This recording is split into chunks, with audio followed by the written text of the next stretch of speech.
सीधे इम्फाल चलते हैं जहां पर शहीदों को श्रद्धांजलि दी जा रही है। यहां से शहीदों के पार्थिव शरीर पैतृक घरों के लिए रवाना होंगे। हमारे संवाददाता सुमित वहां पर हैं। सुमित, बताइए इस वक्त क्या हो रहा है वहां? देखिए, अभी जो लगातार पार्थिव शरीर है हमारे शहीदों के, वो यहाँ पर पहुँचने का एक शरीर जो है, जो उनकी बॉडी है वो यहाँ पर पहुँची। अगर आप देखें, मेरे कैमरा पर्सन आपको दिखा रहे हो।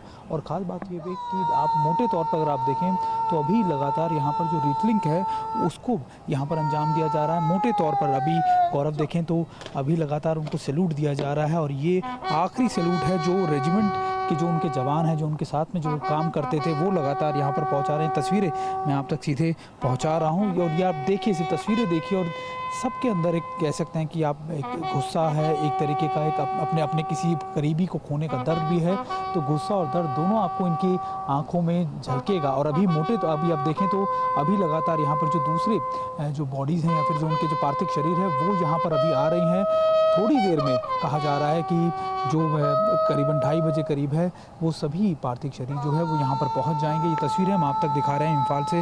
और इम्फाल में यहाँ पर इनकी रीटलिंग की तस्वीरें हैं जहाँ पर लगातार जो उनके साथी जवान हैं वो रीटलिंग के इस प्रोसेस को या फिर आप कह सकते हैं इस प्रक्रिया को पूरा कर रहे हैं। गौरव,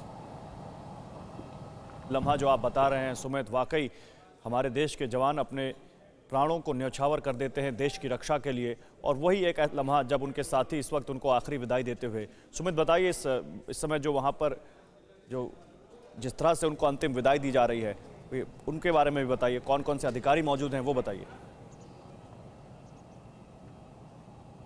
देखिए, अभी यहाँ पर जो आईजी हैं असम राइफल्स के वो यहाँ मौजूद हैं। 46 असम राइफल्स जो उनकी अपनी यूनिट थी कर्नल विप्लव अवस्थी की, वो उनके जवान उनके कलीग ऑफिसर जो हैं, देखें आप नज़र आएगा कि उनके जो कलीग जवान थे वो यहाँ पर आए हैं, उनके दोस्त। इसके अलावा जो दूसरी यूनिट्स हैं 36 यूनिट जो है असम राइफल्स, उसके अपने जो जवान हैं वो यहाँ पर पहुँचे। और सभी में एक तरीके का, क्योंकि गौरव मैं खुद बताऊँ, क्योंकि मैं कर्नल विप्लव अवस्थी से त्रिपाठी से कई बार मिला हूँ। ख़ास बात यह कि जब भी मिलता था एक गर्मजोशी के साथ, एक हंसी मजाक के लहजे में वो हमेशा बात करते थे। और आज उन्हीं चीज़ों को याद किया जाता है, ख़ास तौर पर उनको कि कैसे वो काम करते थे, किस तरीके से वो रहते थे, उन सारी चीज़ों को यहाँ पर याद किया जा रहा है। अगर आप देख रहे हैं, मैं आपको बता रहा था कि धीरे धीरे जो है जो पार्थिव शरीर है वो यहाँ पर लाए जा रहे हैं। और यहीं से डिपार्च किया जाएगा इनके पार्थिव शरीर को अलग अलग इलाकों में। ख़ास तौर पर एक जवान जो है वो राजस्थान के रहने वाले हैं, एक वेस्ट बंगाल के हैं, एक असम के हैं, एक नागालैंड के हैं। और कर्नल जो हैं वो ख़ास तौर पर रायपुर के। तो अलग अलग इलाकों में या फिर स्टेट्स में उनको भेजा जाएगा।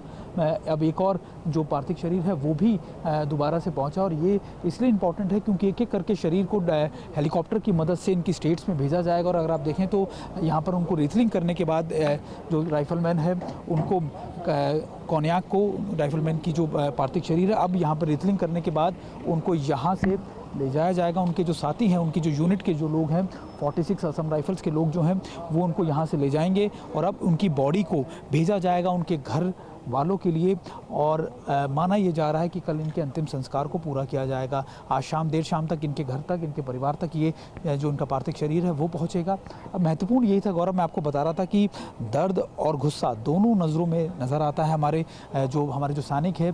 और वो इसलिए भी क्योंकि दर्द इस बात का कि अपने करीबी साथियों को खोने का, और गुस्सा इस बात का कि कैसे इसका काउंटर या फिर इसका जो बदला है वो लेना है।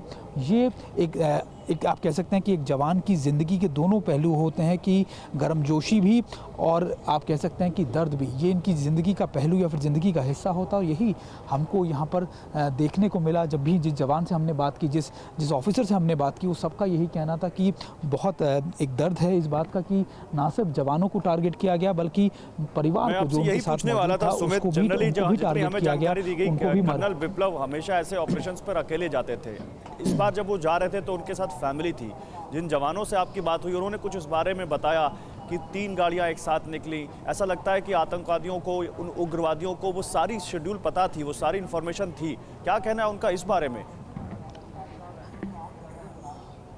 देखिए, मैं आपको गौरव वही बता रहा था कि मैं भी कर्नल विप्लव से कई बार मिला, खासतौर पे मिजोरम में जब वो पोस्टेड थे तब मैं कई बार उनसे मुलाकात की, उनका मैंने इंटरव्यू लिया था, उनसे कई चीज़ों पे मैंने बातचीत की थी और लगातार जब भी मेरी उनसे फ़ोन पे बात होती थी वो हमेशा कुछ ना कुछ लगातार किसी न किसी ऑपरेशन पे या किसी न किसी मिशन के ऊपर, असाइनमेंट के ऊपर काम किया कर रहे थे। हाल में अगस्त के महीने में मेरी उनसे बात हुई थी तो उसके बाद भी वो यही बता रहे थे कि वो लगातार किस काउंटर मेजर्स में, क्योंकि उनकी नई पोस्टिंग आई है मणिपुर में, तो उसको लेकर वो किस तरीके से काम कर रहे हैं। और अभी जो कहा जा रहा था कि जब वो निकले हैं एक इवेंट को, अपने रेजिमेंट सेंटर को एक तरफ उसके इवेंट को ख़त्म करके वापस जा रहे थे और उसी समय ये एम्बुश किया गया, यूबीजीएल की मदद से उनको टारगेट किया गया और उसके बाद फायर किया गया। और ये कहते हैं ना कि जब मैं आपको बार बार ये कहने की कोशिश कर रहा हूँ कि एक जवान के लिए ना सिर्फ उसका ऑपरेशन एरिया बल्कि उसके जो अपने आसपास के जवान होते हैं, एक परिवार वो भी होता है जिसके अंदर लगातार उसकी ज़िंदगी का एक बहुत महत्वपूर्ण बड़ा लंबा हिस्सा बीतता है। तो वो जवान भी एक परिवार होते हैं, एक्सटेंडेड फैमिली आप उसे कह सकते हैं। तो वो परिवार के लोग भी बहुत ज़्यादा गमज़दा है, बहुत ज़्यादा दुखी हैं, क्योंकि और उसमें इम्पॉर्टेंट ये है कि हर परिवार के, चाहे वो जवान हो, चाहे राइफलमैन हो, चाहे वो ऑफिसर हो, हर किसी के अपने यार दोस्त, अपने परिवार वालों में एक गम है। और इस बात को लेकर ज़्यादा बात है कि जिस तरीके से अटैक किया गया, जिस तरीके से टारगेट किया गया, वो निश्चित तौर पर बहुत घिनौना है, बहुत ज़्यादा कह सकते हैं कॉवर्ड तरीके से किया गया। वो अपने आप में एक बड़ी चीज़ है। गौरव। बिल्कुल सुमित, आप जो कह रहे हैं इसमें कोई दो राय नहीं कि जिस तरह से ये कायराना हरकत की गई उग्रवादियों की तरफ से, जिस तरह से उनके परिवार को निशाना बनाया गया, वाकई बहुत गुस्सा है सभी में, चाहे वो जवान हो और चाहे वो देश का आम नागरिक हो। सभी चाहते हैं कि कर्नल विप्लव की शहादत का बदला लिया जाए और जो भी इसके दोषी हैं उनको उनके अंजाम तक पहुंचाया जाए। अड़ी सोमवार से शुक्रवार शाम 6 बजे सिर्फ TV9 भारतवर्ष पर।